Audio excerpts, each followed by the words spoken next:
Ողջույն, Եվրոմեդիա 24-ի տաղավարում այսօր հրավիրել ենք Ժիրայր Սեֆիլյանին։ Ողջույն, պարոն Սեֆիլյան։ Ողջույն։ Շնորհակալ ենք, որ եկել եք մեզ մոտ։ Եվ այսպես առաջին հարցը հոկտեմբերի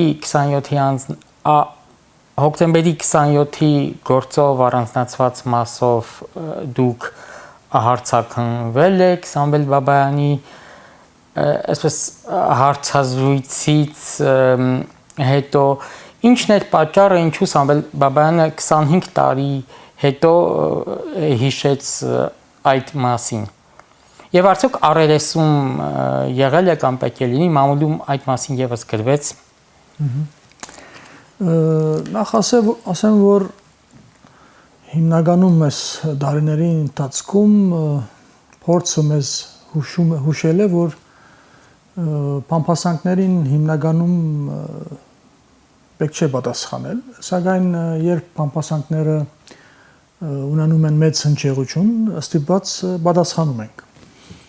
Գուզեմ ասել, եթե Բաբայանի այդ հայտնի հայտարարությունը այսպիսի հնչեղություն չունենար, այժմ ես այս հարցին չէի պատասխանի, որովհետև մեր ժողովուրդը հոգնել է այս հրաբարակային իրար այսպես մեղադրանքներից, դու սխալ ես, ես ճիշտ եմ, իրար սևացնելուց, առհասարակ նույնիսկ կարևոր չէ այս օրերին մեծ հաշվով որ կողմն է ճշմարիտ, որ կողմը գեղձ, մեծ հաշվով այդ ամեն ինչը մեր ժողովուրդը շատ դժգամությամբ է ընդունում, այդ պատճառով նաև արժեր չպատասխանել, սակայն ինչպես ասեցի, քանի որ հնչեղություն մեծ է, ստիպված ենք պատասխանել, եթե ոչ լուր որ մնաք, կասեն ինչու եք լուր մնում, ուրեմն այդ գեղձիկը ճիշտ է։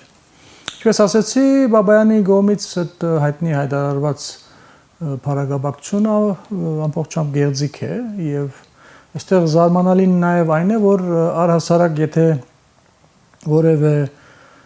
դեղեցություն շրջանառության մեջ է մտնում, պատկան մարմինները նախ եւ առաջ այդ դեղեցության ճշմարիտ լինելու հանգամանքը պետք է ստուգեն դվյալ այն մարդը, որ դրել է շրջանառության մեջ, այսինքն այս դեպքում պետք է առաջնահերթորեն քննչական կանչվեր Բաբայանը, այլ ոչ թե ես։ Բայց քանի որ մեր մոտ ամեն ինչ դրամապանության հետ միշտ կապ չի ունեցել, այս դեպքում եւս նույնն է, անշուշտ սրա գլխավոր պատճառը այն է, որ 30 տարիների ընթացքում դակավին մեզ չի հաջողվել պետությունը ստեղծել, այսինքն այդ քննչական մարմիններ, ինչ որ թատական համագարկ ճագերտների մեջ այդ ամեն ինչը այսպես ասած փոխանցական զուրկ է եւ ընդամենը ծև է գոյություն ունի կառավարող համագարկ քաղաքատիրական դրամապանությամբ հայտնի կենտրոններից հրահանգներ արձակվում են եւ այստեղ կյանքի է գոչում ինչ վերաբերում է ինձ իմ կանչելուց հետո ինչպես ասեցիք, արդյոք առերեսման, հա, պետք է կանչեն թե չէ։ Դրամապանությունը ինձ հուշում է, որ չեմ կարծում, որ այդպես բան լինի, բայց ինչպես ասեցիք, քանի որ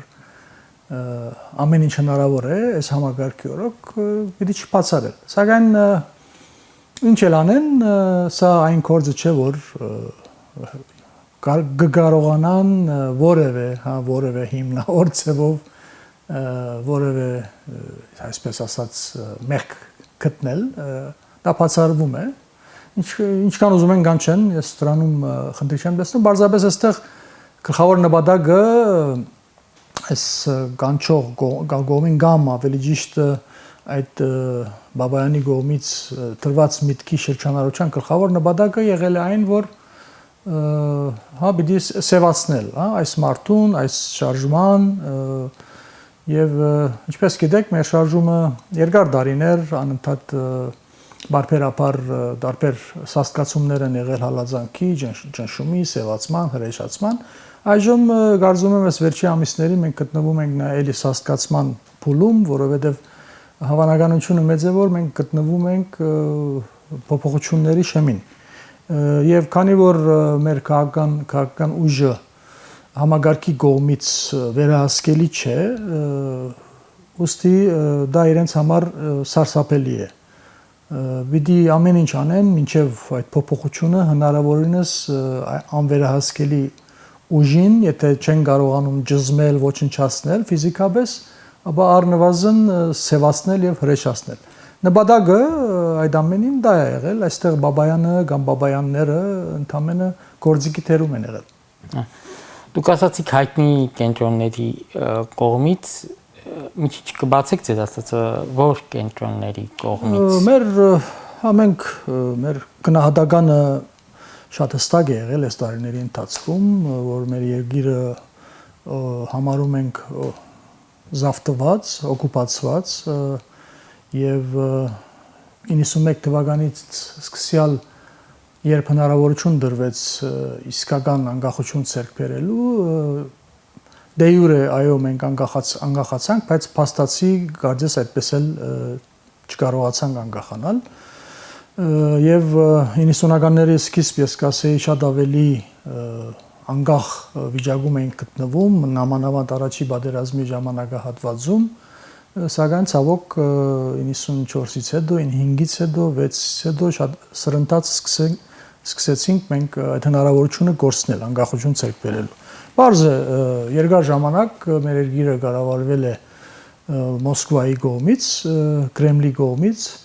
եւ վերջի կատարված ողբերգությունից հետո, այսինքն նկատի ունեմ Արցախի հատեկուզ ասենք ժամանակավոր գորուստից հետո մենք նաեւ ականադեսը դարձանք, որ այսօր արդեն եթե Ռուսաստանը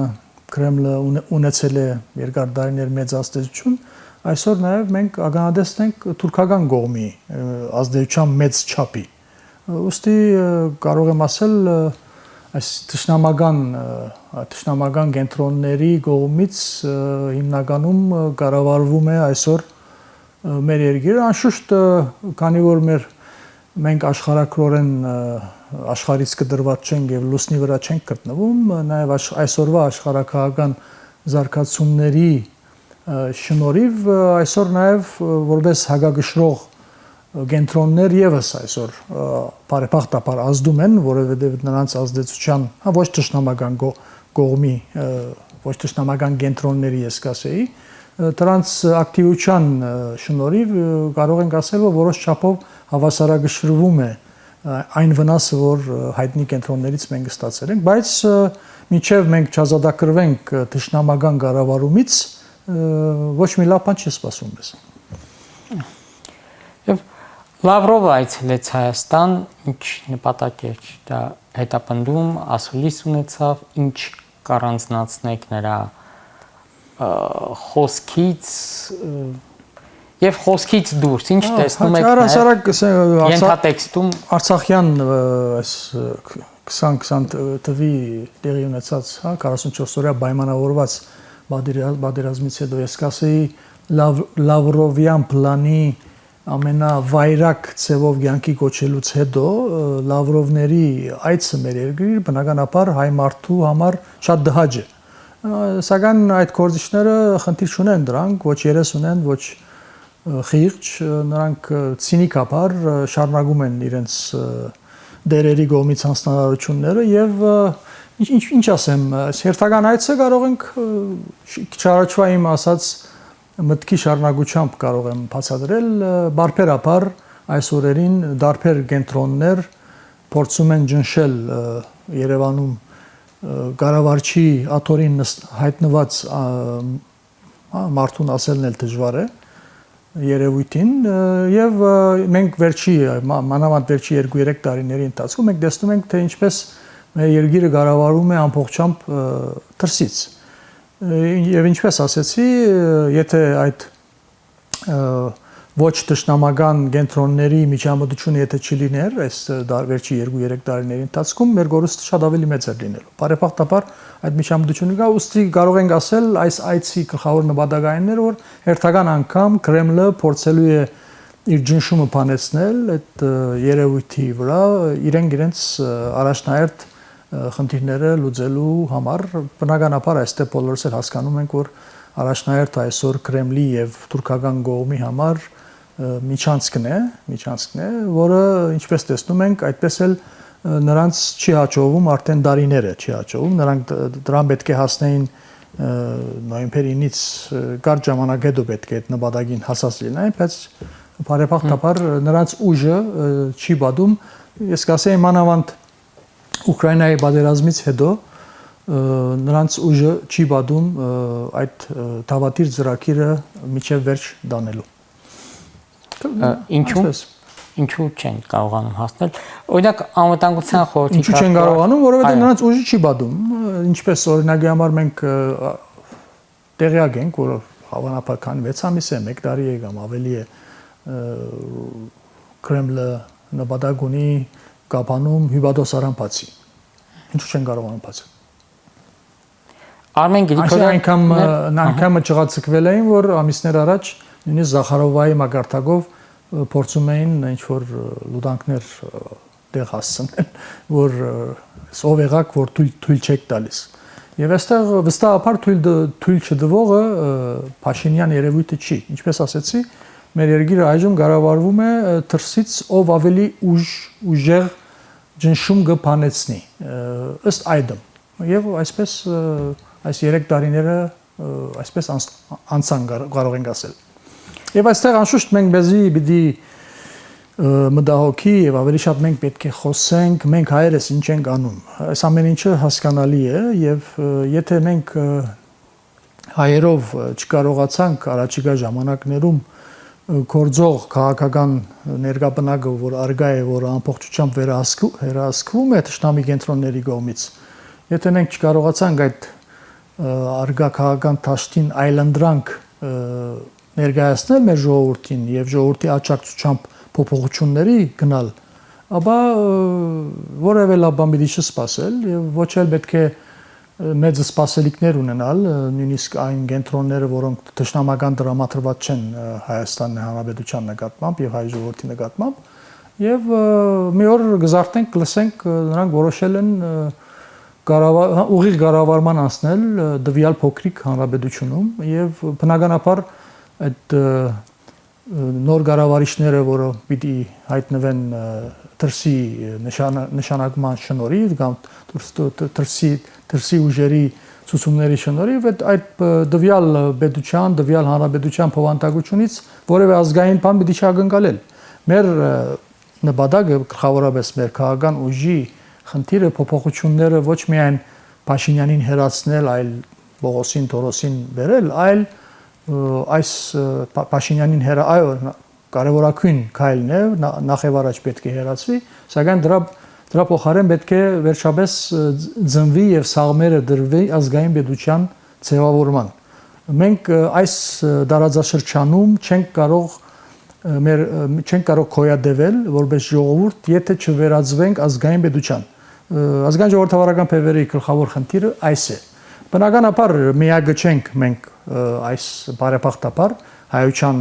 ազգային մտածող շերտի մեջ բազմաթիվ են անհատներ, ինչ որ փոքր շրջանակներ եւ այդ շրջանակներն ու անհատները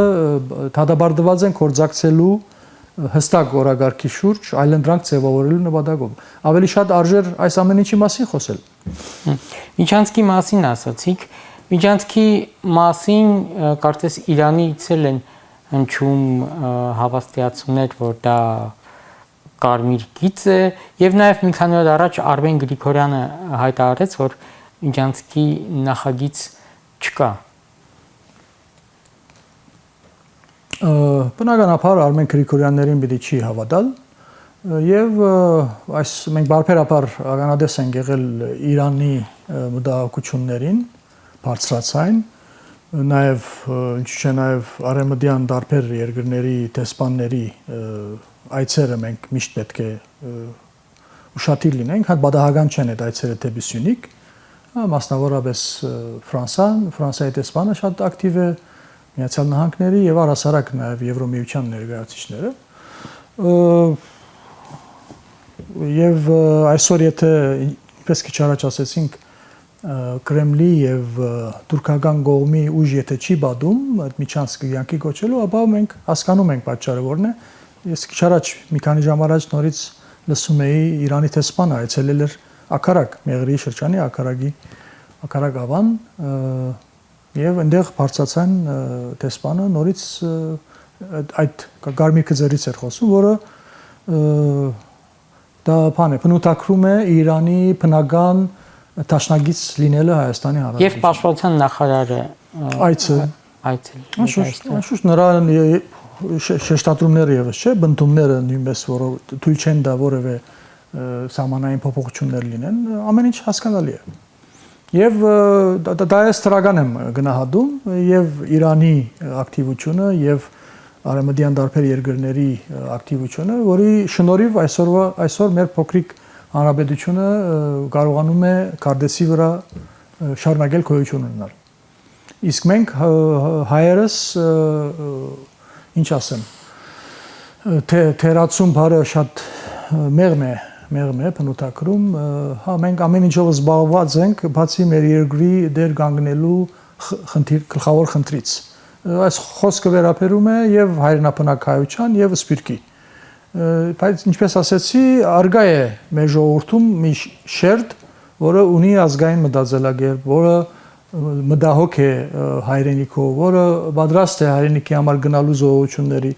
Սակայն ցավը նրա մեջ է, որ այս շերտը այդպես էլ չի կարողանում իմիգալ հստակ օրակարգի շուրջ եւ ժողովրդին նաեւ մոբիլիզացնելով քայլեր ցերնարգելու քիչ հաշվային ասած օր առաջ ազգային պետության ստեղծելու գործը կյանքի կոչելու։ Ոստի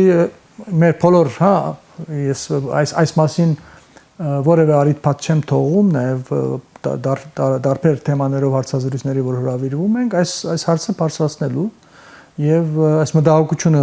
հերթական անգամ նաև ուղղելու այդ ազգային մտածելակերպ ունեցող անհատների եւ շրջանակներին,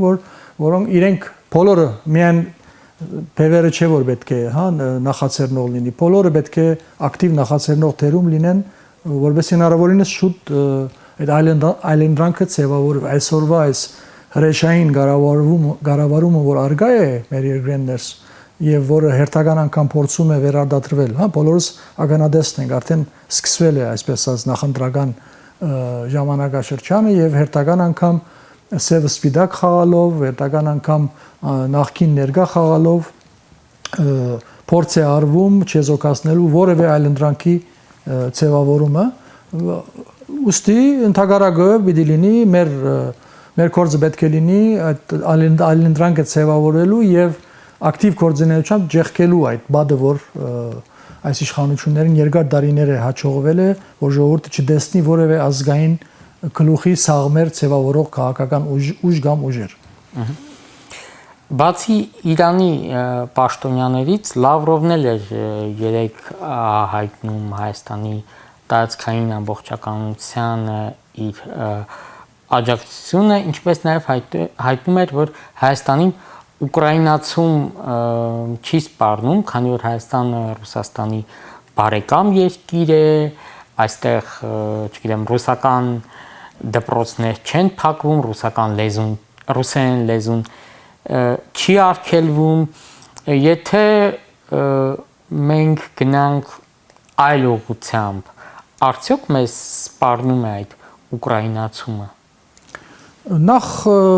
պիտի ճշտել, որ այսօրվա Ռուսաստանը կամ Կրեմլը քաղաքական ղեկավարություն չի կարող բարեկամական վերաբերմունք ունենա այ ժողովրդի նկատմամբ։ Այսինքն Ռուսաստանը երբ որ խոսվում է ռազմավարական դաշնակիցն է Հայաստանի, դա պետք է ճակերտների մեջ վերցնել։ Այս մասին դարիներ խոսել ենք, մեծամասամբ ընկալելի չի եղել մեր խոսքը, հայտնի պատճառով, որովհետև քարոզչան մեքենան տասնամյակներ հագարակ քարոզչամբ է զբաղված եղել եւ ունեցել է իր մեծ ազդեցությունը։ Սակայն Արցախյան վերջի անցուդարձերից հետո ես նկատի ունեմ հայտնի 44-օրյա պայմանավորված պատերազմը եւ դրա հետևանքը, հա, նաեւ ամբողջությամբ Արցախից հայ ժողովրդի դուրս բերումը, այս ամեն ինչից հետո ժողովրդի մեծ մասը այսօր հասկանում է, որ ոչ միայն Ռուսաստանը բարեկամ չի կարող լինել, նաեւ ճշտամական է եղել վերաբերմունքը։ Ուստի Լավրովների այդ հայտարարությունները շատ ցինիկ է հնչում, դա Հայաստանի տարածքային ամբողջականության չադակովն են դառնում, շատ Սինիկ է հնչում, այն դեպքում, որ մենք հիշում ենք 44-օրյա պատերազմի ընթացքում ռուսական կողմի ռազմաքաղաքական ղեկավարության ազդեցությունը Հայաստանի ռազմաքաղաքական ղեկավարության վրա ինչպիսի ճնշումներով բարդացրեցին, որ պատերազմի արդյունքը լինի այսպիսին։ Միջայլոց արժի նաև հիշեցնել մեր ժողովրդին, որ Լավրովը նույնիսկ ցևի համար 3 կամ առաջի օր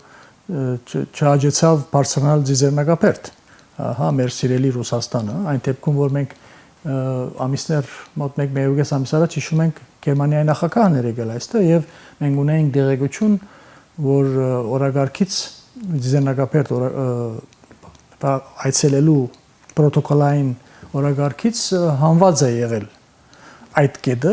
եւ այդ դեղեցությունը երբ մենք ստանում ենք, երբ Գերմանիայի հայերի համայնքը այդ դեղեցությունը ստանում են, դանում են համապատասխան աշխատանք նույն Գերմանիո նախագահի աշխատակազմի հետ եւ ինչպես նկատեցինք մենք ականատես եղանք Գերմանիայի նախագահի այցը ձիզեռնակապետը։ Ուզեմ ասել այստեղ նաև այս ամեն ինչի տեսնելով մեր ժողովուրդը մի քանի, այսինքն սա մի առիթ է եւս հասկանալու համար թե մենք Ռուսաստան ասելով ինչպիսի պետության հետ գործ ունենք։ Այսպես Իսկ ազգային ժողովրդավարական բևեռը ինչու որևէ ակցիա չնախաձեռնեց կամ չմասնակցեց, մենք տեսանք այլ ուժերի Տիգրան Խզմալյան, Արման Բաբաջանյան, բայց նրանց այդ ակցիան կարծես սակավամարդ էր։ Արդյոք հանրության մեծ մասը դեմ չէ Լավրովի այցին եւ դուք ինչու որևէ ակցիա չկազմակերպեցիք կամ չմիացաք։ Դարբեր ժամանակներ մենք մարդավարական իմաստով դարբեր որոշումներ ենք առնում, այս անգամ մենք որոշեցինք այսպես վարվել եւ հետևել եւ գուցե նաեւ մեր չմասնակցելը ինչ որ բաներ ավելի հստակեցրեց, այսինքն երբ որ ինչ որ կորձիչներ փողոքում են Լավրովի այցից եւ Ռուսաստանի նկատմամբ որոշ չափով ճիշտ գնահատական են տալիս, սակայն միաժամանակ աջակցում են գործող թշնամական իշխանություններին, դա չի համապատասխանում այն ինչ որ իրենք փորձում են ցույց տալ։ Գուցե այս իմաստով մեր Չերևալը 1-2 օր ավելի ճիշտ էր, որովհետեւ քաղաքականապես ակտիվ շերտը մեր ժողովրդի ավելի ճշգրիտ գնահատի ով է։ Եվ նորից եմ ասում, հնարավոր չէ Լավրովի այցին թեմ լինել եւ միաժամանակ կողմ լինել Փաշինյանի իշխանության հարադերմանը։ Եվ մենք երեք ականատես եղանք այնպիսի գործիչներ էին փորձում այդ փողոքին մասնակցել, որոնք այս դարիների ընթացքում աջակցել եւ աջակցում են գործող թշնամական, իսկ ասեն նաեւ Թուրքիայի ենթակա իշխանություններին։ Ոստի թո ժամանակները ամեն ինչ հստակեցնի, իսկ ինչ վերաբերում է նաեւ առասարակ այսօր ասենք ազգային ժողովրդավարական փեվերը, որ հրաբարական ակցիաների կամ միտինգների շարքը ինչ որ չափով մենք пассивացել ենք կարելի ասել, դա չի նշանակում, որ մենք քաղաքական կոորդինացիոնում пассив ենք։ Այդ հրաբարական մասը, որ այդպես է, դա բաճարներ ունի, նաև բաճարներից մեկը այն է, որ մեր ժողովրդի մտքի հոգու վրա այնպիսի մոլորեցնող հարցակումներ են տեղի ունենում, հոգեբանական հարցակումներ են տեղի ունենում, շատ դժվար է այսօր ունենալ քարոզչական շատ քիչ ռեսուրսներ եւ փորձել ճշմարտությունը դեղ հասցնել ժողովրդին, որովհետեւ ժողովուրդը կարողանա իր մասնակցությունը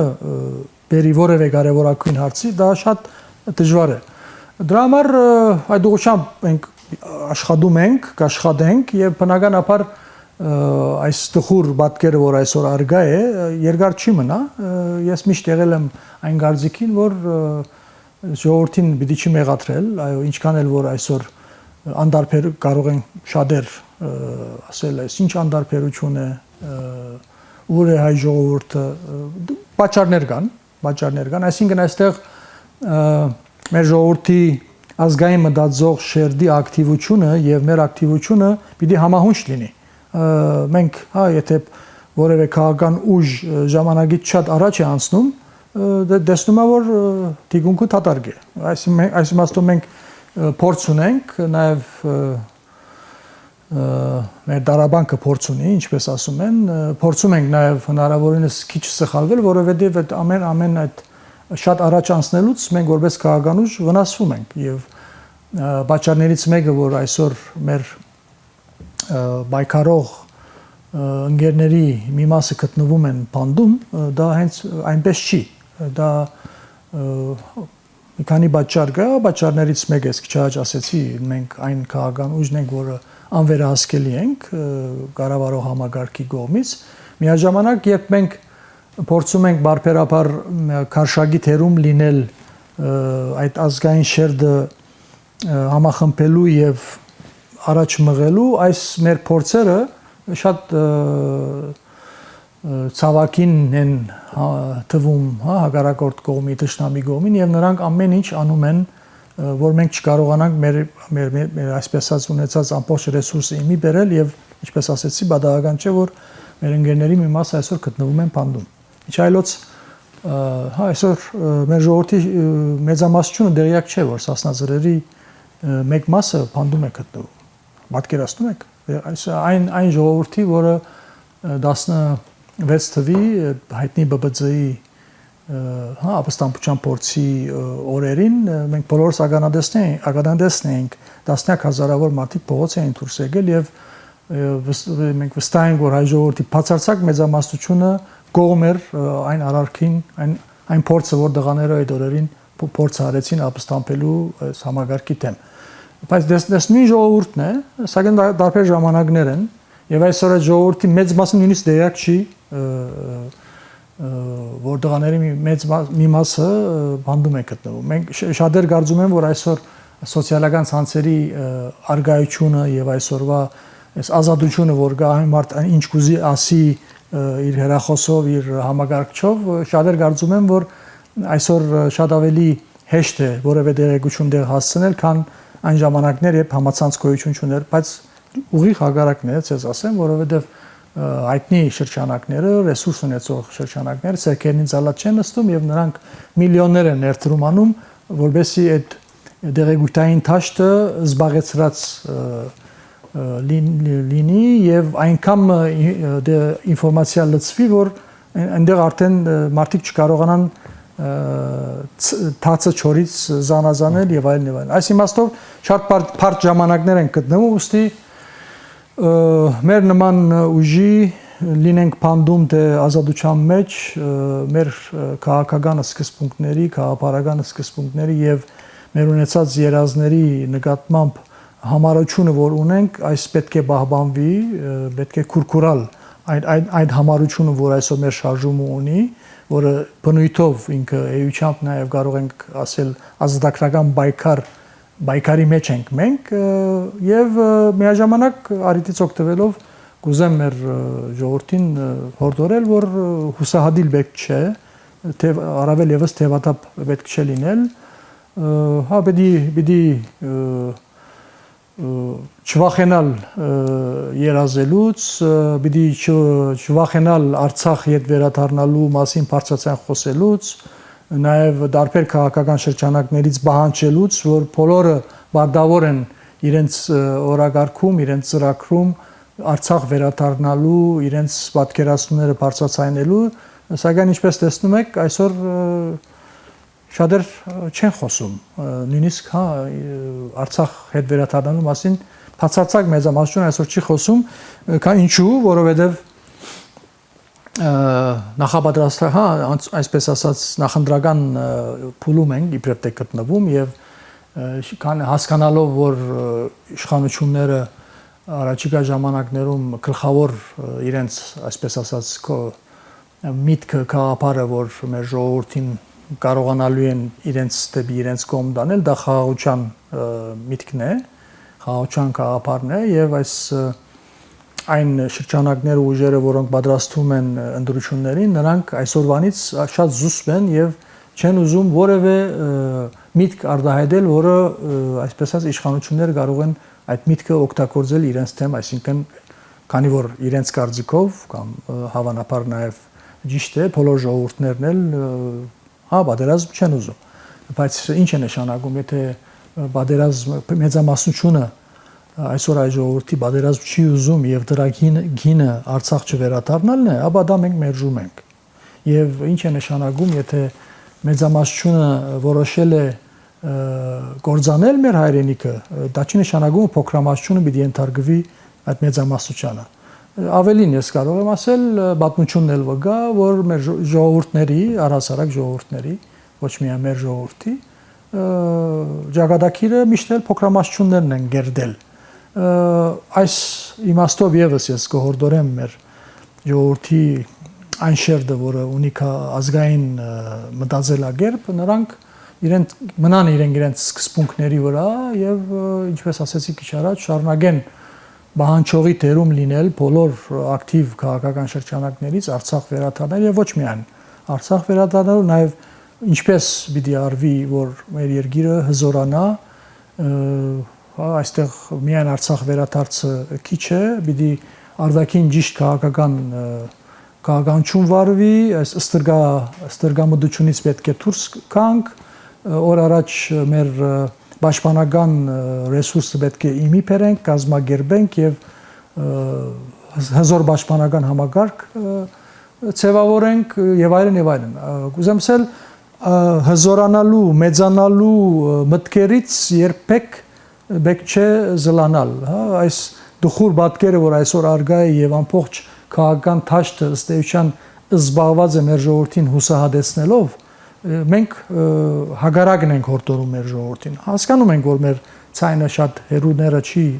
լսվում, բայց մենք համառորեն շարունակելու ենք այս աշխատանքը, այնինչ արել ենք եւ անում ենք։ Որն է այդ լավատեսության հիմքը եւ արդյոք իրատեսական է այսօր Արցախ վերադարձի մասին խոսելը։ Դες կարող են մեղադրել այսպես իրացիոնալ պնդումներ անելու մեջ։ Այդպես չէ, զորօրինակ 92 թվական Արցախյան պատերազմի տոհոբոհը, երբ Դագավին Շուշին ազատագրված չէր, այդ օրերին Ստեփանագերդում կային մարդիկ, որոնք խոսում էին ոչ միայն Շուշին ազատագրելուց, այլ նաև Ագնան ազատագրելուց, ինչպես ադրբեջանցիք ասում են Աղդամը, կամ ինչպես Սերժ Սարգսյանն էր ասում, կամ բոլոր նախագահները։ Կամ ինչպես շրջապակված 92 թիվ Շուշին Դագավին ազատագրված չէ, Արցախը շրջապակված է, ցամաքային ճանապարհ չկա եւ շատ սնումը Արցախի այդ օրերին, գղզյակ Արցախի, ընդամենը օրը կամ մի քանի օրը 1, 2, 3 ուղղաթիռ, ընդամենը սա է եղել։ Եվ ժողովրդի մեծ մասը ոտով էր շարժում, արդեն վարելիք չկար, ես այդ օրերին այնտեղ եմ եղել։ Եվ պատկերացրեք այդ օրերին կային մարդիկ, որոնք, ինչպես ասեցի, խոսում էին Ագնայի ոչ միայն Շուշի ազատագրումից եւ Պերցոր ազատագրելով ցամաքով միանալու Հայաստանին, այլ նաև Ագնան ազատագրելուց էին խոսում։ Ագնան այն քաղաքն է, որ ասենք իր հեղինակությամբ կարող ենք ասել Ադրբեջանի երկրորդ քաղաքն էր։ Եվ սակայն այդ 92-ին, երբ որ ինչ-որ մարդիկ այդ միտքը հայտնում են, շատերն ասում են, ինչ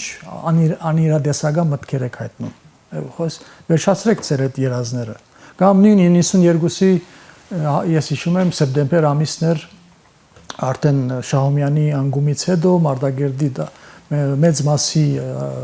գրաված էր մեծ մասը Արցախը նորից փոքրացման ընթացքի մեջ էր, այդ օրերին կային մարդիկ, որոնք դեպի Արաքս իջնելու մասին խոսում էին։ Եվ այդպես էլ եղավ։ Ինչպես մեզ հաջողվեց Ագնանները ազատագրել, այդպես էլ դեպի Արաքս իջնել եղավ։ Ասածս ինչն է, այսօր Ցեզ կարող է թվալ, որ այնինչի մասին հզոր Հայաստանից երբ մենք խոսում ենք, դա իրացիոնալ է, ոչ իրադեսական է, այդպես չէ։ Դե ինչու եմ ինչու ենք նաև լավադես, ես անցամբ ինչու եմ նաև լավադես, այդ լավադեսությունը նաև հիմք ունի ինչ որոշ փաստարկների հիման վրա է, որ նաև այդպես խոսում ենք, հա։ Նախ եւ առաջ հետեւյալը ասենք, որ եթե հետահայաց պատմությունը նայենք մեր ժողովրդի, շատ ավելի ծանր օրեր ենք, հա, 100 տարի առաջ, 150 տարի առաջ, շատ ավելի ծանր օրեր են եղել եւ մենք հայ ժողովուրդը կարողացել է հաղթահարել եւ այդ ամենա դժվար օրերից հետո նույնիսկ ծնել 18-20 թիվ անկախ պետություն, որը եթե 1900-ականների սկիզբ, եթե այդ մասին որը մեկ միտք հայտներ, գասեին այս երազողն ով է, ովքեր են։ Այսօր այսինքն ինչքան էլ որ, հա, այս որ վերջի ողբերգությունից հետո հարվածը շատ մեծ էր, ես նկատի ունեմ Արցախի թեկուզ ժամանակավոր գորուստի եւ ժողովրդի ամբողջությամբ դուրս գալը, շատ ծանր հարված է, սակայն մենք եթե նայենք ֆիզիկապես իմիկալու մեր ունեցած ռեսուրսը այսօր շատ ավելի մեծ է, քան 100 տարի առաջ հնարավոր չէր, որ հետո հնարավոր դարձրին։ Այսօր էլ շատերին թվում է, որ այս բարակդվածությունը հնարավոր չէ վերացնել հայ ժողովրդի, բայց մենք կարծում ենք հնարավոր է։ Սրա նաև եկել է օգնելու աշխարհակահաղական զարգացումները, որ այնքան կարևոր է մեր նման փոքր երկրների համար։ Եվ եթե այսօր փորձենք համեմատել զարգացումները եւ 100 տարի առաջվա զարգացումները, մենք կարող ենք ասել, որ այսօր շատ ավելի նպաստավոր պայմաններ են մեր շուրջ։ Եթե այսօր մենք Երևանում ունենայինք ազգային քաղաքական գլուխ, ոչ միայն Արցախը չենք կորցնի, այլ նաև Հայաստանը մեծացնելու հնարավորության ժամանակներն ենք մենք ապրում, այսինքն աշխարհակահաղական բազմաթիվ կենտրոններ արդեն իշահ, այսինքն շահերի համընկնելու պատճառով իօգուտ մեզ գեցված կարող էին դրսևորել, այսօր էլ կարող են դրսևորել։ Այսինքն եթե թշնամական կողմը այսօր եթե փորձենք թվարկել մի քանի պետություն են, նաև մենք կարող ենք թվարկել շատ ավելի պետությունների անուններ, որոնց շահերը համընկնում են Հայաստան պետության ոչ միայն մնալու, նաև հզորանալու։ Գուցե ասել կարելի է շարունակել լավադեսության նաև շոշափելի փաստարկներից խոսել, սակայն ամենակարևորը ես կուզեմ վերադառնալ դեպի մեզ, դեպի մենք մեր մեջ, ամենակարևորը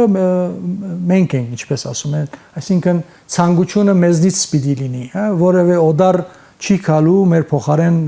առավել եւս ազգային պետության շինարարությամբ չի զբաղվելու, որևէ օդար չի գալու մեզ ֆիզիկապես չի պաշտպանելու, դա մեր բարդականությունն է, որը այսօր մենք գոբիտ ցևով թերանում ենք եւ այս խնդրով է, որ մենք գլխավորապես պետք է զբաղվենք, որով մենք որպես քաղաքական ուժ զբաղվում ենք։ Իսկ ովքեր են այդ ճանապարհին կամ ոչ երկրներն են մեր դաշնակիցները։ Օրինակ դուք որպես արևմտյան արժեքների կրող քաղաքական ուժ, ինչպես ընդունեցիք այն տեսակետը, երբ 2016 թվականի դեպքերի մասին Միացյալ Նահանգների դեսպանը նշեց, որ չի ողջունում բռնությունը։ Նախ 18 թվականին էր, եթե չեմ նախ պիտի ճիշտ լինի ասել, որ այսօր ոչ թե մենք ինչ որ դարբեր ուժեր այս պետության կամ այն պետության մեծ լինի, ճիշտ պիտի լինի, որ մենք խոսենք, թե հայերը երբ պիտի լինեն իրենց ազգային շահերի թիրքերից խոսացող եւ կորձող։ Բևերը ինքը ազգային բևեր է, մենք ազգային բևեր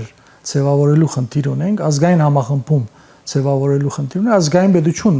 ծնելու խնդիր են դրել մեր առաջ։ Բայց մենք նաև դաշնակիցներ։ Բնականաբար, երբ եթե ազգային շահերից ես ելնում վարել քո գործունեությունը, սկսում ես վարել քո գործունեությունը, ապա հստակ արդեն զանազանում ես, որ պետությունները թշնամի են, որ պետությունները հավանական դաշնակիցներ են։ Այս իմաստով, ինչպես ասացի, բարեբախտաբար հավանական դաշնակիցների թիվը քիչ չեն։ Իսկ ինչ վերաբերում է 16 թվի կատարվածի գնահատականին, գիտեք ինչ, դա չի զարմացրել մեզ եւ ես վստահ եմ, որ այդ օրերի ուրեմն ՊԲԶ-ի գնդի այդ ապստամբության փորձի օրերը որ հիշենք, երբ տասնյակ հազարավոր հայ մարդիկ մեծ ցանկություն ունեին, որ այդ ապստամբության փորձանողները հասնեին հաջողության, եւ եթե դասնյակ հազարները բազմապատկվեին Երևանի փողոցներում, այդ ժամանակ Միացյալ Նահանգների ներկայացուցիչի գարձիկը այլ կլիներ։ Ուզում ասել, շատ բան կախված է մեզնից, ոչ միայն մեզնից, բայց առաջնահերթորեն մեզնից։ Այժմ առաջիկա ժամանակներում եւս մենք այս դրամապանությամբ պիտի կործենք։ Մենք հա փորձը եղել է, նվիրյալ մարդիկ այդ փորձը արել են հայկական կորձոնը ստեղծելու։ Եվ ես երբ խոսում եմ այսօր ազգային բևեր ձևավորելուց կամ ազգային այլընտրանք ձևավորելուց, ըստ էության կորձիկից կորձոն վերածվելու խնդիրն ենք ուզում լուծել։ Այս 30 տարի է մեզ որպես կորձիկ օգտագործել են։ Մենք պետք է վերածվենք կորձոնի։ Հա, եթե 16 թվի ապստամբությունը հաջող էր, մենք արդեն կորձոնի վերածված կլինենք եւ այսօր բոլորովին այլ Հայաստան Հանրապետություն ունենայինք, Արցախը ներառյալ։ Միջայլոց դղաների այդ չարչարանքը, այդ նվիրումը, այդ զոհությունը, որ դեղի ունեցավ 16 թվականին իր որոշ ցերկերումը այնուամենայնիվ ունեցել է։ Դա առնվազն 4 տարի հայտնի Լավրովյան պլանի հետաձգումներ։ Այնինչ 20 թվականին արեցին մեր գլխին Ռուսաստանն ու Թուրքիան եւ Ադրբեջանը։ Դա փորձում էին, այդ ամբողջ կորուստը փորձում էին ցանկի գոչել 16 թվականին։ Եվ այդ ապստամբության փորձը սարսափեցրեց այդ կենտրոններին եւ ինչպես նկատեցիք դրանից հետո է որ Երևանում արդեն վարչապետի փոփոխություն տեղի ունեցավ, հետո արդեն Մոսկվաներից Սերժ Սարգսյաններին հասկացրեցին, որ այլևս դու չես կարող վերարտադրվել, ճիշտ ու նոր մարդ լինելն է, որովհետեւ նոր բայթուններ չլինի հայ ժողովրդի մեջ։ Ես նաեւ շատ եմ գնահատում այդ զոհության փորձը այսօր միջայլոց գնահատված չի մեր ժողովրդի կողմից։ Եթե գնահատված լիներ, այսօր դղաները փանդում չէին լինի։ Բայց ես վստահ եմ, որ պատմությունը իր գնահատականը դալու է եւ հետո ուշ են հասկանալու, միշտ այդպես է լինում, ուշ են հասկանալու, այ ժողովուրդը ուշ է հասկանալու, որ կորձոնի վերածվելու այդ ապստամբության փորձը ինքը այնքան մեծ արժեք ուներ եւ ունի եւ միշտապես դա շարունակելու է կորձել, որ օդարը վերջապես հասկացել է 100 տարի հետո, 100 տարվա մեջ, եթե նախորդ ապստամբությունը եղել է մեր երկրում 1921 թվական փետրվար 18-ին, ապա կարող ենք ասել, որ 100 տարի հետո եղել է նոր ապստամբության փորձ։ Եվ այդ փորձը եւ այդ ինքնիշխանության ցկտման նվիրումը եւ այդ կամքը եւ այդ հերոսական նաեւ այդ դրվագները միայն մեր ազգի մասին օդարի առաջ հա վարգը բարձրացնող հանգամանք է, որը այնքան կարևոր է քաղաքականության մեջ։ Ոստի այնպես գուզեմ ասել, որ այդ զոհությունը ամբողջությամբ իզուր չի եղել ու արգա են ցերկբերումներ, որի մասին այլ ցերկբերումների մասին երկար կարելի է խոսել, սակայն շատ ավելի ճիշտ լիներ խոսել այդ ամենի մասին, երբ տղաները ազատության մեջ լինեին, եւ այսօր շատ դխուր է, շատ ջնշիչ է մեր նման ուժը իր բայկարը շարունակի, երբ իր ընկերների մի մասը հանիրավի ցևով, հա, օդարի թելատրանքով, բարդատրմամբ արգա թուրքահպատակ իշխանությունների այսպես ասած կատարմամբ գտնվում են փանդում եւ այնպիսի հա պայմաններում, որ մենք կարող ենք ասել Հայաստանի փանդային պայմանների ամենավատ անկյունում են դղաները գտնվում։ Հասկանալի է, այս համագարքը նոր չէ, որ մեզ հալածում է, մենք նոր չէ, որ այս բայկարի մեջ ենք։ Ինչպես դարիներ առաջ մեզ հաջողվել է դիմանալ, այժմ եւս մենք դիմանալու ենք եւ ուշ թե շուտ ես համոզված եմ, որ մեզ հաջողվելու է ջեղկումը կատարել եւ այս դեպքում խոսքը վերաբերում է այդ այլընտրանքի ծնումը, ազգային այլընտրանքի ծնումը։ Այս ամբողջ քորշ բատկերի զուգահեռ պետք է ազգային մտածելակերպ ունեցող շրջանակներն ու անհատները իմիքան եւ այդ ազգային այլընտրանքը ծնեն։ Որի ուղղությամբ ես կրկնվում եմ, բայց արժի կրկնվել, մենք աշխատում ենք, մեր աշխատանքի մեծամասամբ մեր աշխատանքը այսօր դա հիմնականում կուլիսներում է, գկա ժամանակը նաև այդ մասին ավելի հրաբարակային կլինի այդ գործունեությունը եւ մեր ժողովրդի մենք նաև գզեգուցենք, տեսնենք ուր ենք հասել, բայց կարևորը հայ ժողովուրդը պետք է իմանա, որ գլխավոր օրագարկը այսօր հայության հենց այդ այլընտրանքի ձևավորումն է։ Կարևորակույն այլ բազմաթիվ հարցեր կան, բայց եթե այդ այլընտրանքը չի ծնվելու եւ դրա արդյունքում ազգային մեդություն չի ձևավորվելու, այլ մնացած բոլոր կարևորակույն հարցերը անիմաստ են դառնալու։ Իսկ այդ այլընտրանքի ձևավորման պայքարը ինչպես եք իրականացնելու, պատրաստվում եք 26 թվականի ընտրություններին, թե ինչ որ արտահերթ process-ներ եք տեսնում։ Մենք այժմ շատ ենք կարևորում օր առաջ ձերբազատումը այս իշխանություններից եւ ինչպես է ուրեմն երբ այլընտրանքը ձևավորվում, այսինքն ազգային մտածելակերպ ունեցող հայ մարդկանց համախումբ դեղի ունենա, մարդիկ, որոնք պատասխանատվությունը կհայտնեն այդ ծանր բերի տակ մտնելու եւ հստակեցնեն օրագարկը ինչ գաղափարի շուրջ է եղել այդ համախմբումը, այստեղ միայն Փաշինյանի հերացում դա բավարար չի։ Շատ կարևոր է հերացումից հետո ինչ պետք է լինի։ Ինչպես ենք պատկերացնում, հետոն պիտի մեր պատկերացմամբ Հայաստան այս ծանր վիճակից հնարավոր է բերել կարճ ժամանակում միայն անցումային փուլ դրամապանության շրջանակներում։ Այսինքն դասական ընդրությունից ընդրություններով սпасել, որ մեզ հնարավոր է այս ջահիջից, այս ցեղից դուրս բերել մեր երկրի, դա հնարավոր չի։ Այո, ընդրություններ պետք է լինեն, բայց մինչև ընդրությունները պետք է վիրահատություններ լինեն, մակրումներ լինեն, սոցիալ արդարական իմաստով ուղումներ լինեն, հետո նոր ընդրություններ լինեն։ Ուստի առաջնահերթորեն անցումային օրագարկը ուրեմն ինչպես ասել նախ ձևավորել այդ համախումբը, որոնք հնարավորինս նաև չեզոք անհատներից մեր պատկերացմամբ, բևերը երբեք չի ասում բևերը պիտի լինի։ Բևերը ճանապարհն է ցույց տալիս։ Բևերը փորձում է ճանապարհ անցնող պատասխանատու մարդկանց համախմբել եւ նաև օժանդակողի դերում լինել։ Միաժամանակ շատ լավ հասկանալով, որ որևէ քաղաքական ուժ այսօր ի վիճակի չէ այս ծանր վիճակից դուրս բերել մեր երկիրը։ Բոլոր ուժերը, նույնիսկ այն ուժերը, որ այսօր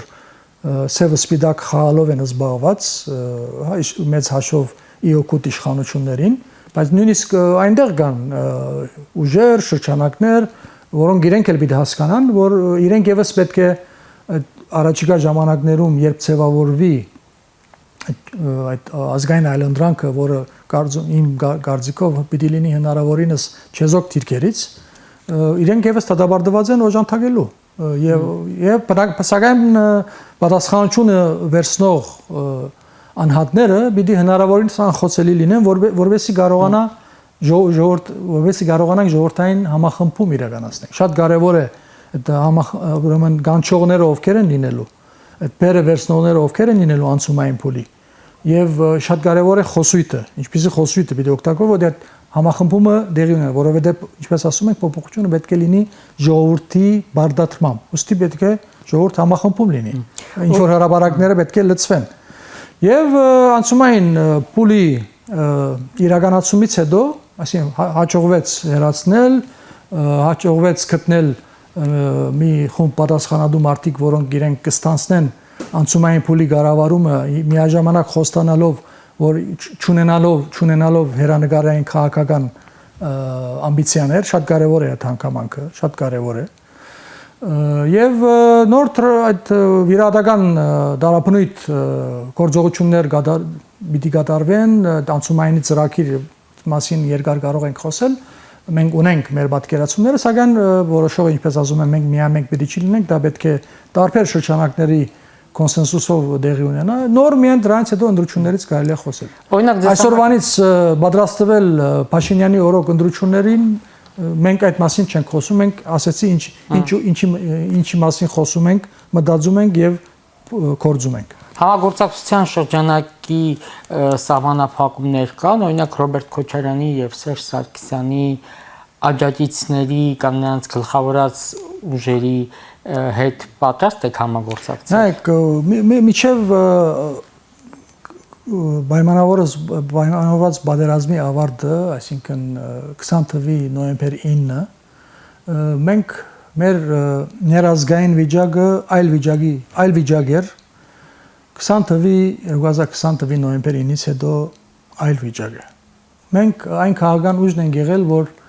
դարիներ հալածվելով այդ տարբեր անուններ որ թվարկեցիք տարբեր մարդկանց այդ ուժերի անհատների կողմից իշխանությունների կողմից հալածվել ենք, բայկարել ենք,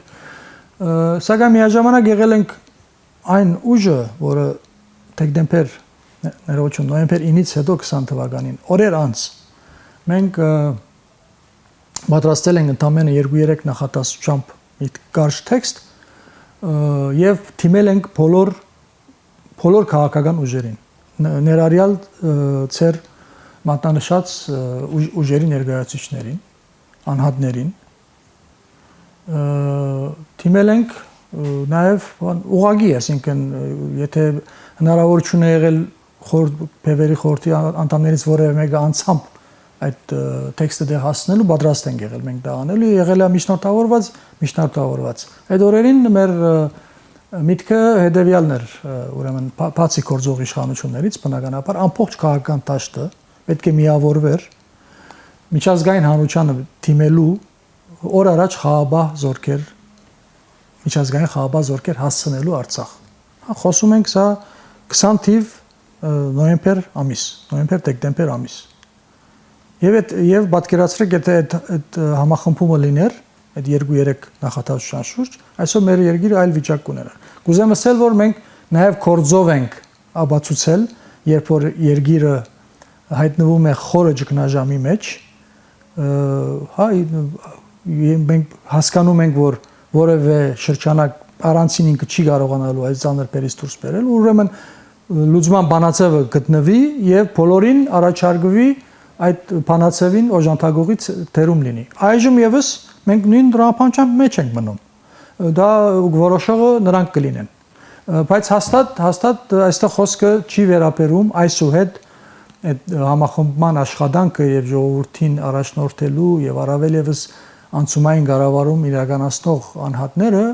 հնարավորինս քիչ խոցելի մարդիկ պիտի լինեն։ Նորից եմ ասում, այստեղ մենք բևերը չի բնդում, որ բևերը պիտի լինի։ Ոչ, մենք ընդհանրակը մենք ասում ենք, որ մենք պատրաստ ենք չլինելու։ Եկեք գտնենք չեզոք անհատներ, այնպես չէ որ չկա, Շատերը կարծում են, որ վերջ հայ ժողովուրդը սպառվել է եւ որևէ այլևս պատասխանատու մարդկանց ռեսուրս չունենք, այդպես չէ, կա։ Ուստի ինչպես տեսնում եք, մենք պատրաստ ենք, սակայն շատ լավ պիտի հասկանան դարբեր ուժեր, պիտի հասկանան իրենք ինչ հերավորության վրա պիտի գտնվին այդ ամբողջ փոփոխությունների։ Եթե նրանք հերթական անգամ պիտի փորձեն իրենցով անել որևէ շարժում, որևէ նոր ընթացք, ապա չարաչար սխալվում, այդպես համախմբում չի լինի։ Սրբազան շարժման տապալումը դրանով էր պայմանավորված։ Սրբազան շարժման նաև կարևոր հանգամանքը, որ հաջողության կարող էր հասնել, դա այն էր, որ մենք շատ էինք արժևորում, դա չեզոք գերբարի ի հայտ քալներ, այսինքն Բաքրատ Սրբազանը, եթե քաղաքականապես ճիշտ քայլեր ցերնարգեր, իրոք ինքը կարող էր դառնալ այդ չեզոք գերբարը, եւ ոչ միայն Հայաստանի բնակչություն, հայ ժողովրդի։ Եվ այդ նոյեմբեր ներողություն մայիսի 9-ի հաջորդող օրերին շատեր զգացին, որ այդ համախմբումը հնարավոր է։ Ցավոք այդ գերբարը չկարողացավ իր ամբողջական չեզոք թիրքերում մնալ եւ այդ պատճառով այդ համախմբումը տեղի չունեցավ։ Նայեք, մինչեւ այն ժամանակ, որ եւ ինչու տեղի չունեցավ եւ ինչու այսօրվա իշխանությունները զորանակ շարունակում են երկիրը կառավարել սևսպիտակ խաղացնելով։ Շատ լավ հասկանալով, որ եթե այլընտրանքը իրենց նախկինն է, ժողովուրդ չի համախմբվելու։ Նախկինները թող թող հասկանան, որ այլևս իրենք երբեք Հայաստանում իշխանության չեն կարող հասնել։ Սա իրենք պետք է մոռանան։ Եվ ժողովրդականության իմաստով պետք եղած բանը չկա ժողովրդականությունը։ Եվ ավելին ես ասեմ, որ մեր նման երկրներում փոփոխությունները առանց ռեգիոնում, դվյալ տարածաշրջանում գլխավոր խաղացողների մեծամասնության որոշ չափով համաձայնության փոփոխություն չի լինելու։ Հայաստանը այլևս թույլ չեն տալու,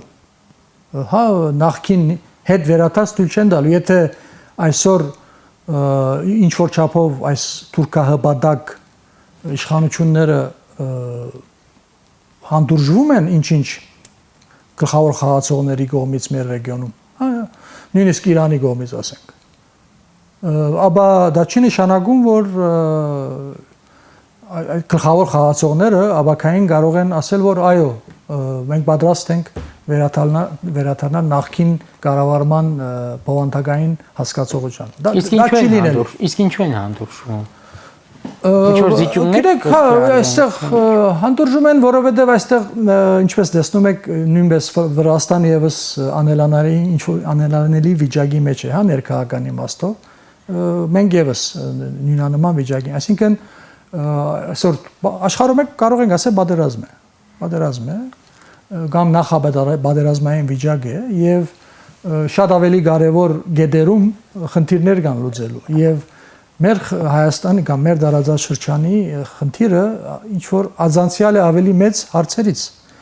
եւ միայն այդ հարցերում որոշ հստակեցում լինելուց հետո է գալու մեր հերթը, այսինքն փոփոխությունը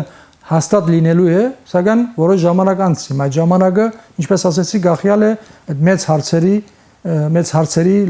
լուծումից, կամ սարեցումից, կամ ինչ որ բան հստակեցումից։ Այսօր այս անորոշությունը մեզ շատ է վնասում։ Սակայն ինչպես տեսնում եք, Թրամփի գալուց հետո շատ մեծ առաքություն կա փոփոխությունները եւ այս առաքությունը լավ է, հա, որովհետեւ մենք որպես ժողովուրդ, որպես երկիր դարիներ շարունակ առավել եւս տասնամյակներ համբերելու ռեսուրս մենք չունենք, հույզվում ենք։ Մենք այսօր առնական վիճակի մեջ ենք, ամեն օր մենք հույզվում ենք։ Ուստի այս առաքությունը կարծում եմ, որ իօգուտ մեզ է եւ ավելին կարող եմ ասել, բնականաբար մեզ շատ հետաքրքրում է Ռուսաստան-Ուկրաինա խնդրի, հա, ինչպիսի լուծում պիտի ունի, դրա ավարտը ինչպես պիտի լինի, շատ ուղղակի ազդելու է մեր ռեգիոնի ամեն ինչի վրա, դա շատ կարևոր է, սակայն շատ ավելի կարևոր է Իրան եւ Արևմուտք, նաեւ այս դեպքում առաջնահերթորեն Միացյալ Նահանգներ, Իրան համագործակցության վերջ-վերջո այդ կողմերը պիտի համագործակցողներ լինեն, եթե միջ այսօր տշնամական դիրքերում են գտնված եղել, մենք համոզված ենք, որ հերու չէ այն ժամանակները, որ արդեն այդ համագործակցությունը սկսելու եւ բարեփոխտաբար այս օրերին հետևելով այդ անցուդարձերին կարող ենք ասել հերու չէ այդ ժամանակը, որ արդեն վերջապես Միացյալ Նահանգները եւ Իրանի ղեկավարությունը լեզու են գտնելու եւ հենց այդ օրերից դրանից հետո կսկսվի նաեւ այստեղի կարևորագույն փոփոխություններ։ Մինչ այս երևույթները, Փաշինյանները եւ իրենց շրջանակները հնարավորինս փորձում են իրենց քաղաքական կյանքը երկարացնել, իրենց այսպես ասած շուստրիությունով կամ չգիտեմ ինչ որ խորամանկություններով գարձելով, որ իրենց կհաջողվի իրենց իշխանությունը վերածելու դեպական, այսինքն մերթ այս կենտրոնի քիր գնալով հետո մյուս կենտրոնի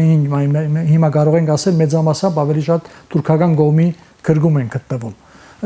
Սակայն այս ամեն ինչ երկար չի տևել, բայց ինչ եմ ուզում ասել, այս ամեն ինչը լինելու է, փոփոխությունների ժամանակը գալու են, բայց մինչ այդ պետք է հայ ժողովուրդը ունենա մի գործիք, որ այդ փոփոխությունների ժամանակ կարողանա ազդի այդ այնպիսի ազդեցություն ունենա այդ գործիքը, որ փոփոխությունը լինի փոխանցական ազգային փոխանցություն ունենա այդ փոփոխությունը, այլ ոչ թե ինչպես ասեցի այս աբիգարները, այս բադուհասները հերանան եւ ասված գիտե ինչ որ նոր աբիգարներ մեզ մատուցեն կամ հրամցնեն։ Իսկ ինչ ունենք ռուս-ուկրաինական այսպես դաշտում տարբեր ուժեր, նաեւ ԱԺԲ-ից տարբեր մարտիկ կանխատեսում էին դեռ 2022 թվականին Ռուսաստանի, չգիտեմ, ջախջախում, մասնատում, հեռացում տարածաշրջանից, բայց կարծես մենք այսօր դա չենք տեսնում եւ նաեւ ինչ ցույց տվեցին Ստամբուլի բանակցությունները։ Այսօր, ասենք, այսօր հզորակույն բաներ think tank-եր, հա, վերլուծական կենտրոններ, մտավոր կենտրոններ չեն կարողանում լուրջ կանխատեսումներ անել, այս իմաստով, եթե բևերի շրջանակներից բարբերաբար ինչ որ կանխատեսումներ են եղել եւ դրանք չի իրականացել, դա չի նշանակում, որ ինչ որ ողբերգություն է կատարվել։ Որտեղ ինչպես ասում են, շատ բարդ է, այսօր ամենալուրջ կենտրոնները նույնիսկ չեն կարող մանավանդ Թրամփը գալուց հետո հարաբերփոխ է։ Այս գիշեր այլ օրագարկ է, առավոտ զարթնում ենք, այլ բան ենք լսում։ Սակայն ես անձնապես մի բանի համոզված եմ, որ այդ պատերազմը, որը սկսվեց, այդ պատերազմի ավարտը ի օգուտ Ռուսաստանի հնարավոր չի լինելու։ Սա փաստ է։ Ավելի առնվազն ազդեցության իմաստով արդեն իր մի քանի 100 տարվա ազդեցությունը հարավային Կովկասում, ինչ մենք որ ասում ենք այսօր Կովկասում, պիտի նա զրկվի այդ հնարավորությունից։ Մեզ հետաքրքրողը սա է, հա, մենք որևէ ժողովրդի նկատմամբ, հա, այսպես ասած, առանձնահատուկ քաղաքական ինչ որ բաներ չունենք, մոտեցումներ չունենք։ Հա, մենք թիմադրում ենք այն քաղաքական կենտրոնների ղեկավարությանը, որը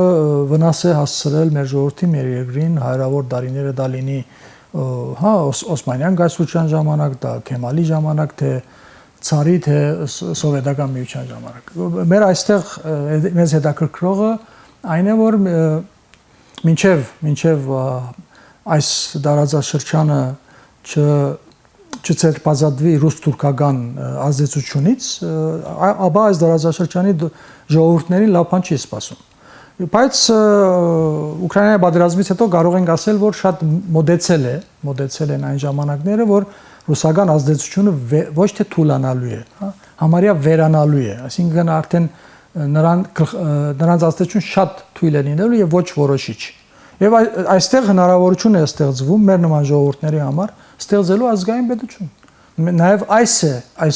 սպասվող բահը, այս բահի նաև արժեքավոր լինելու հանգամանքը այս ամեն ինչի մեջ է, որը արիթի պիտի բաց չթողնենք եւ այս ամեն ինչի արդյունքում պիտի ծնենք ազգային իշխանություն, այլ ոչ թե վերածվի թուրքական վիլայեթի, հա,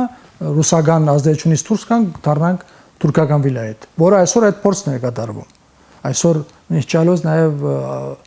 պիտի անգերս լինել եւ ասել, որ գործող իշխանությունները, որոնք իրենք հայտնի են իրենց պրոթուրք գործունեությամբ, պրոթուրքական գործունեությամբ, նաև արևմուտքում ունեն չադակովներ։ Նաև այսօր արևմուտքը պիտի չի դիտարկել, հա, միացույլ մի մարմին չի, բարձ է Թրամփի գործունեության շնորհիվ դա ամեն ինչը ավելի հստակացավ, մինչև այդ եւս մենք խոսել ենք, որ արևմուտքի պիտի չի դիտարկել միացույլ մի մարմին։ Այնտեղ եւս գոյություն են ունեցել թևեր, որոնց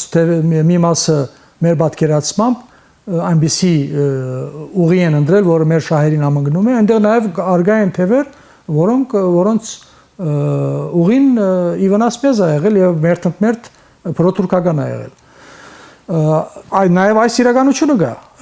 սակայն ինչպես ասում են, քաղաքականությունը հնարավորությունների արվեստն է եւ առաջիկա այս հնարավորությունները, որ մեր առաջ բացվելու են, այ ժողովուրդը պիտի օգտագործի իր հմտությունները, իր մտավոր նաև հմտությունները եւ ճիշտ իմանալով աշխարհով մեկ ինչ է անցնում թարնում, գտնելով այդ ճիշտ տաշնագիցների մեր շահերը այսպես ասած համընկնող քծերը գտնելու խնդիր կա նույնիսկ այսօր շատ բարդ է եւ շնորհիվ դրա վերջապես մեզ հաջողվի ստեղծել մեր պատկերացրած ազգային պետությունը, որը նաեւ մեր պատկերացմամբ Հայաստանը չի կարող լինել փոքրիկ եւ խղճուկ։ Հայաստանը պիտի լինի մեծ եւ հզոր։ Այս հնարավորությունները առաջիկա աշխարհակահաղական, ռազմաքաղաքական զարգացումները մեզ թույլ են տալու։ Մնում է որ մենք իմիքանք եւ այդ ազգային այլընտրանքը, ազգային համախմբումը ցանկի գոչենք։ Բանակից կուզեի խոսել, կառավարությունն էլ այսօր հաստատեց, ուրեմն Հայաստանում նախատեսվում է սահմանել 24 ամսից պակաս ժամկետային ծառայության անցնելու հնարավորությունը գումարի դիմաց։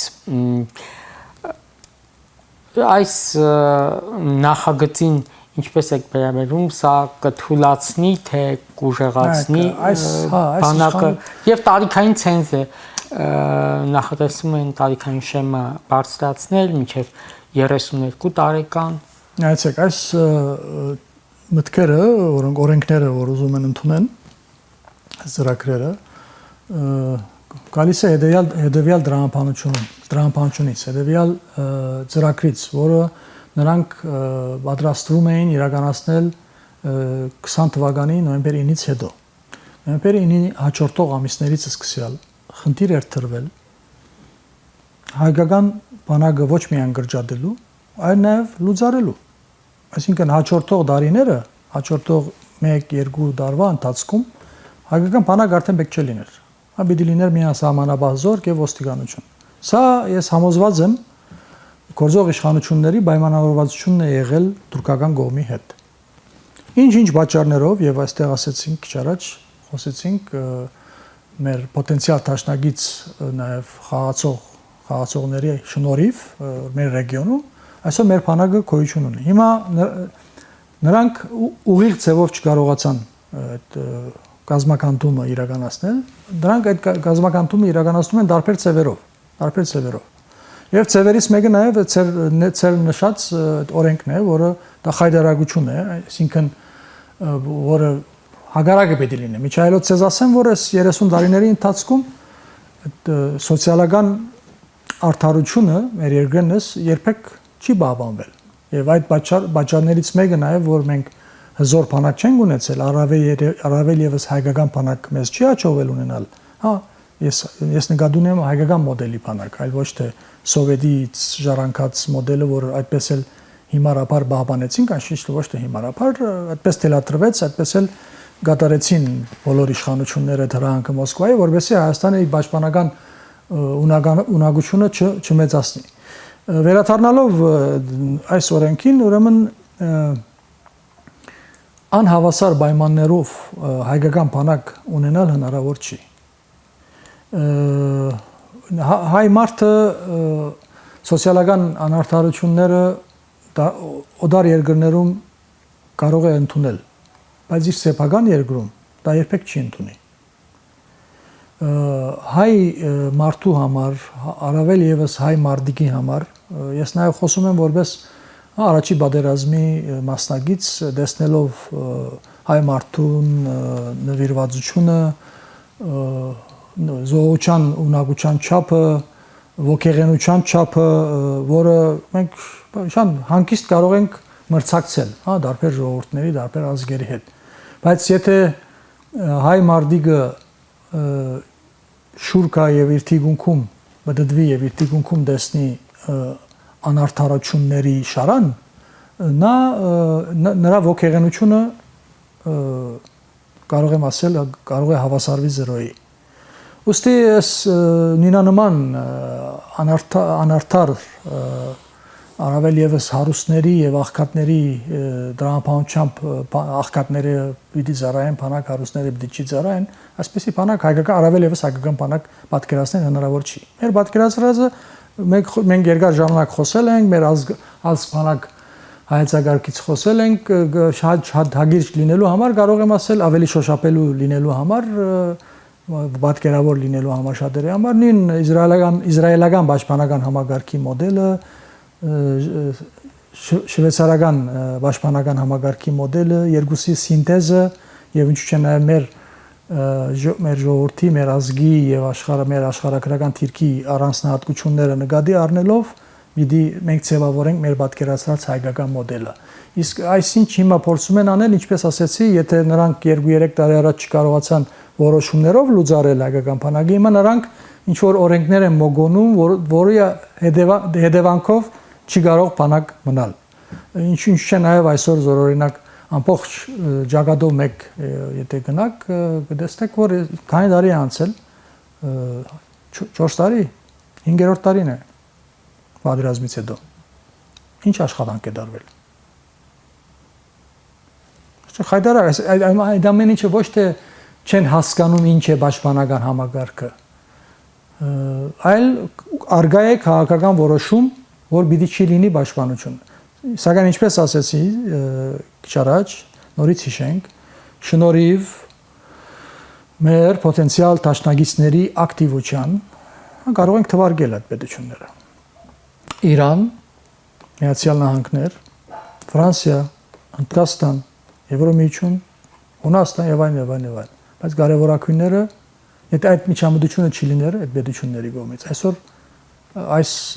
թավաջանները հասած կլինեին իրենց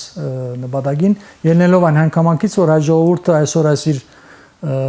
դեպրեսիայի մեջ լինելով, այս բարակդված վիճակը, հիվանդակին այս բարակդվածությունից դուրս չգալու արիթը բաց չեն ուզում, այս թուրքական կողմը չի ուզում բաց թողնի։ Ուստի դրա համար առողջ քաղաքական շրջանակների գլխավոր խնդիրը պիտի լինի այդ բարակդվածության, ապաբարակդվածության process պետք է սկսվի։ Հստակ օրագարկի շուրջ գործակցություն պիտի սկսվի, անկախ ամեն ինչից նախկինում ով ինչ եւ այդ գործակցության արդյունքում պետք է ծնվի ազգային իշխանություն, ազգային պետություն։ Լավ, շնորհակալություն հետաքրքիր զրույցի համար։ Ես հիշեցնեմ, որ այսօր մեր հյուրն էր ԱԺԲ խորհրդի անդամ ռազմաքաղաքական գործիչ Ժիրայր Սեֆիլյանը։ Կհանդիպենք։